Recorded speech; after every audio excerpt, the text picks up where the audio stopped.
कायमस्वरूपी मराठा आरक्षणाच्या संदर्भामध्ये जे काही निर्णय महायुती सरकारने घेतले हे सर्व करत असताना ओबीसी समाजाच्या आरक्षणाला कुठल्याही प्रकारचा धक्का लागणार नाही याची दक्षता घेण्यात आली आहे।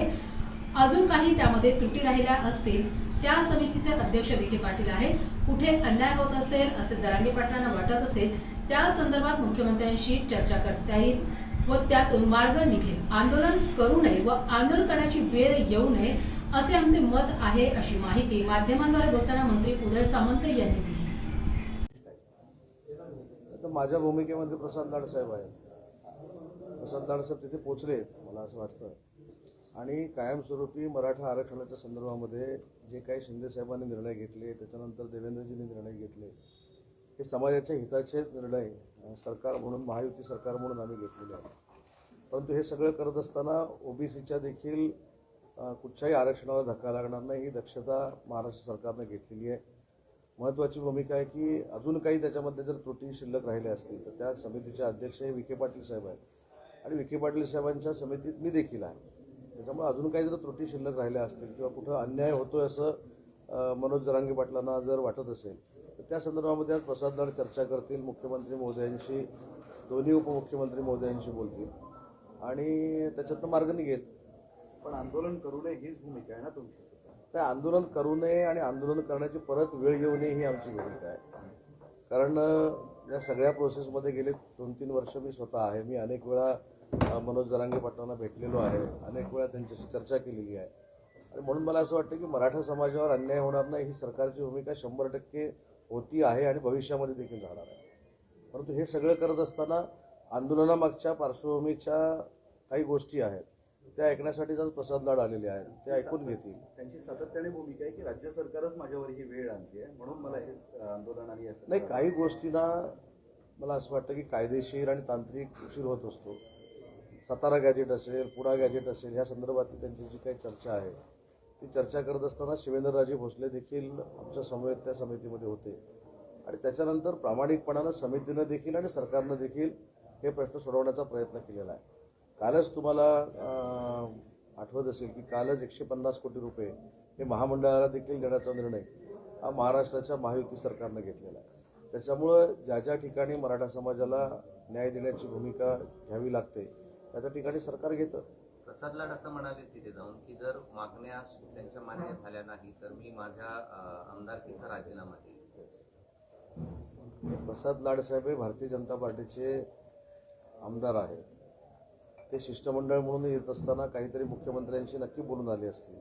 त्याच्यामुळे त्यांनी जे काही वक्तव्य वैयक्तिक त्यांच्या बाबतीतलं केलेलं आहे त्याच्यावर मी बोलणं योग्य नाही, त्याच्यावर ते काही योग्य निर्णय घेतील। या सगळ्यामध्ये असं आहे की तुमच्यावरती पण आरोप झाला आणि तो आरोप असा होता की तुम्ही भेटल्यानंतर मनोज जरांगे पाटील काही दिवसानंतर आंदोलन करतात। बघा, मला भेटल्यानंतर मनोज जरांगेने जर आंदोलन थांबवलं असतं किंवा सुरू झालं असतं तर मागच्या 3.5 वर्षामध्ये महाराष्ट्रातल्या पत्रकारांपेक्षा छत्रपती संभाजीनगरच्या पत्रकारांना जास्त अनुभव आला असता। त्याच्यामुळे अनेक वेळा मी त्यांना भेटलो, अनेक वेळा त्यांच्याशी चर्चा केली। पण परवा जेव्हा मी त्यांना भेटायला आलो, मी असं काय लपून छपून भेटायचं असतो तर पूर्वी जसं लपून छपून त्यांना भेटायला जायचो तसं गेलो असतो। मी डायरेक्ट माझ्या संरक्षणाचा कॉन्वॉय घेऊन मी त्यांच्या दारामध्ये गेलो, त्यांच्याशी चर्चा केली। त्यांनी माझा सत्कार करत असताना व्हिडिओ व्हायरल झाला। मी बसलेला असताना त्यांच्याबरोबर चहा पीत असतानाचे फोटो आले।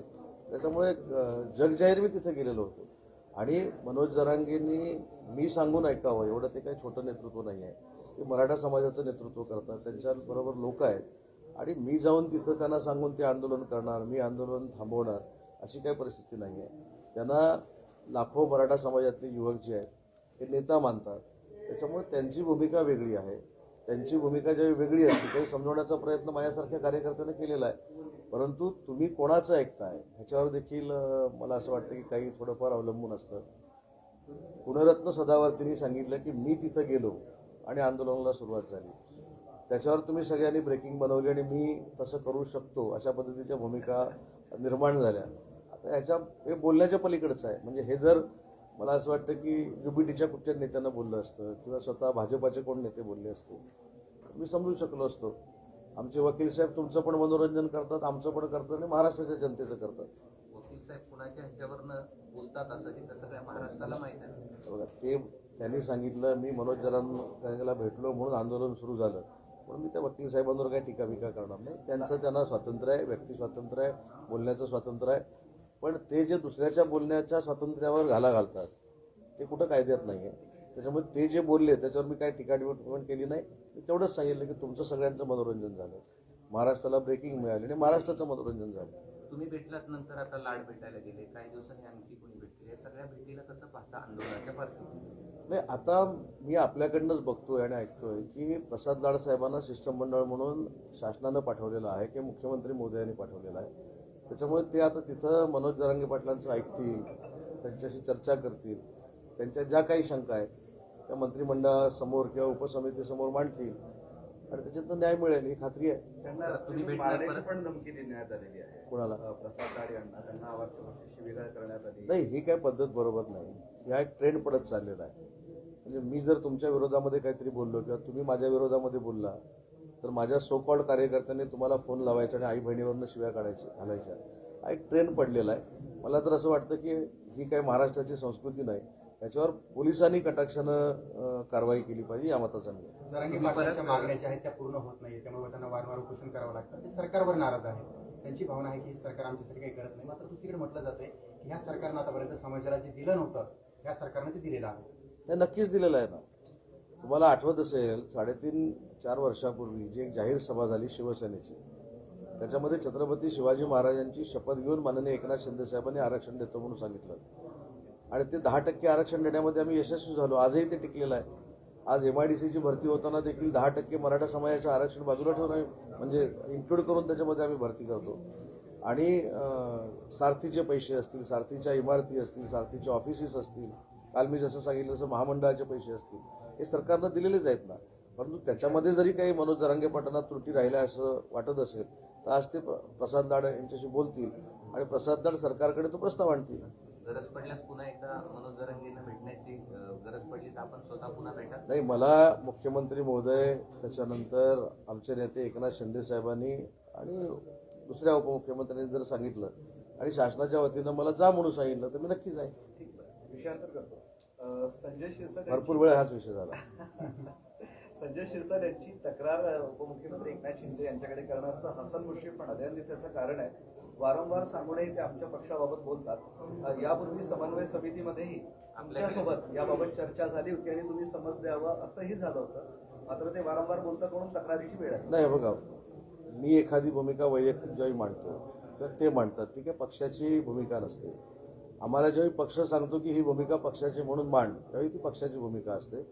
आणि राष्ट्रवादी काँग्रेस पार्टी अजितदादांची आहे, त्याच्याबद्दलची पक्षाची भूमिका ही स्पष्ट आहे. तो आमचा मित्र पक्ष आहे.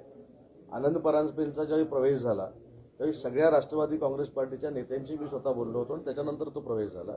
म्हणून राष्ट्रवादी काँग्रेस पार्टी अजितदादांची डॅमेज करणं हे काही आमचं उद्दिष्ट नाही आणि त्यांच्या पक्षामध्ये आम्ही बोलणं हे देखील योग्य नाही. त्यांचा पक्ष सक्षम आहे, त्यांच्या नेत्या सक्षम आहेत, त्यांचे पदाधिकारी सक्षम आहेत. त्याच्यामुळे त्यांचा पक्ष कसा वाढवायचा, कसा टिकवायचा हे ते ठरवतील. आमचा पक्ष कसा वाढवायचा हे आम्ही ठरवणार. ही तक्रार योग्यच म्हणावी. ते तक्रार त्यांनी कोणाकडे केली मला माहित नाही. उपमुख्यमंत्री पण एकनाथ समन्वय समितीमध्ये मात्र ही चर्चा झाली की महायुतीतल्या नेत्यांवर किंवा महायुतीतल्या संघटनेवर बोलण्याच्या अगोदर आम्ही सगळ्यांनी आमच्या 3 नेत्यांची परवानगी घेतल्याशिवाय बोलू नये. हे त्यांचं व्यक्तिगत मत आहे शिरसाटांचं. ते नक्कीच वैयक्तिक असेल ना, कारण मला देखील पक्षानं राष्ट्रवादी काँग्रेस पार्टीवर असं बोल जोपर्यंत सांगत नाही तोपर्यंत ते माझं वैयक्तिकच मत आहे. असंही पण ते प्रवक्ते पण आहेत ना, प्रवक्त्याचं मत व्यक्तिगत नसतं. जरी प्रवक्ते, महाजन साहेब देखील प्रवक्ते आहेत, मी देखील प्रवक्ता आहे. जोपर्यंत पक्ष आम्हाला एखादी लाईन देत नाही किंवा पक्ष एखाद्या गोष्टीवर ही भूमिका मांड म्हणून सांगत नाही, पक्षाची भूमिका आहे अशा पद्धतीचा आदेश आम्हाला होत नाही, तोपर्यंत माझं मत, मी शासन म्हणून जे बोललो मगाशी की प्रसाद लाड तिथं गेलेले आहेत, अशा पद्धतीचा निर्णय घेतलेला मी शासन म्हणून बोललोय. पण माझ्या पक्षाची भूमिका ही जोपर्यंत माझा पक्ष मला आदेश देत नाहीत किंवा पक्षप्रमुख आदेश देत नाहीत तोपर्यंत ती पक्षाची भूमिका होत विधान परिषदेसाठी फॉर्म्युला ठरला असं ऐकतोय आम्ही. भाजप 10, तुम्ही 5, राष्ट्रवादी 2. तुम्ही ऐकलं पण अजून आम्ही ऐकलेलं नाही. ते नाही, तुमच्या जवळ ऐकायचं होतं काय. नाही, याच्यामध्ये एक 3-4 दिवसापूर्वी शिवसेना आणि भारतीय जनता पार्टीचे पदाधिकारी यांच्यामध्ये एक बैठक झाली. त्यांच्यामार्फत बावनकुळे साहेब आणि रवींद्र चव्हाण साहेब होते आणि शिवसेनेतर्फे मी आणि दादा भुसे साहेब होतो. आम्ही सगळ्यांनी मिळून सर्वसमावेशक असा प्रस्ताव तयार केलेला आहे त्या प्रस्तावावर आता 3 नेते बसतील आणि योग्य तो निर्णय घेतील. मुंबईला असा प्रचंड तुटवडा आहे. एकीकडे राज्य सरकार सांगते तुटवडा नाही, मात्र ग्रामीण भागात